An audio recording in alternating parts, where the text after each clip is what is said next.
Hindi nga biro ang mag-budget dito ng pera. Dahil ang sweldo dito ay hindi kinsenas katapusan. Tuwing katapusan lamang ang sweldo dito. Kaya kung anong perang meron ka sa katapusan, kailangan pag-aabutin mo yon hanggang sa susunod na katapusan. Siyempre, hindi lang ang pagkain ang pinaglalaanan mo ng pera. Nandyan ang pambayad sa bahay, pampadala sa Pilipinas, pambili ng mga personal mong gamit, at siyempre, ang mga bayarin pa rin na iba. Kaya itong 1 kilong hipon at 1 kilong pusit ay napagtatlo kong tumpok. Ibig sabihin ng 3 tumpok, 3 luto ang magagawa niyan. So sa loob ng 1 linggo, may 3 araw ng ulam. Lahat kailangan gawa ng paraan. Lahat kailangan magkasya sa patakdang panahon. Dahil hindi naman linggo-linggo ay sasahod ka galing sa kumpanya.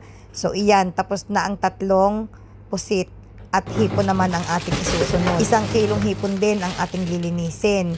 At kailangan, mapaghati-hati din natin iyan sa 3. Depende na lamang kung anong luto ang gusto mong gawin. Sa hipon, medyo matipid kami dahil yung 2 kong anak, hindi sila nakain ng hipon.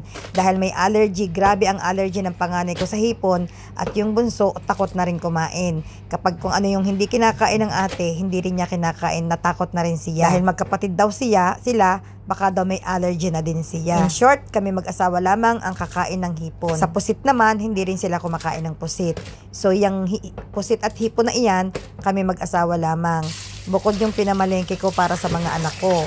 Meron silang manok, meron silang dumpling. Dahil nga simula nung na-allergy sa hipon ang panganay na anak, natakot na talaga siyang kumain ng seafoods. Dahil doon sa naranasan niya na sobrang nahirapan siyang huminga nung na-allergy siya sa hipon, nagkaroon na siya ng trauma sa seafoods. Hindi ko naman syempre masisisi dahil bata pa. Pero gulay, unti-unti kumakain naman silang dalawa. Sa isda, unti-unti, like kingfish, yan ang kinakain nila.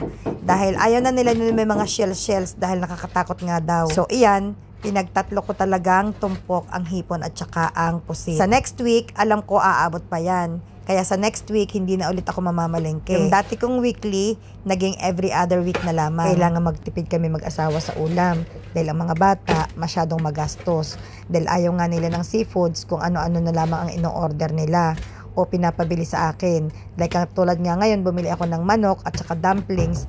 Medyo mahal ang dumplings. Ayan, 3 tumpok tayo ng hipon at pusit.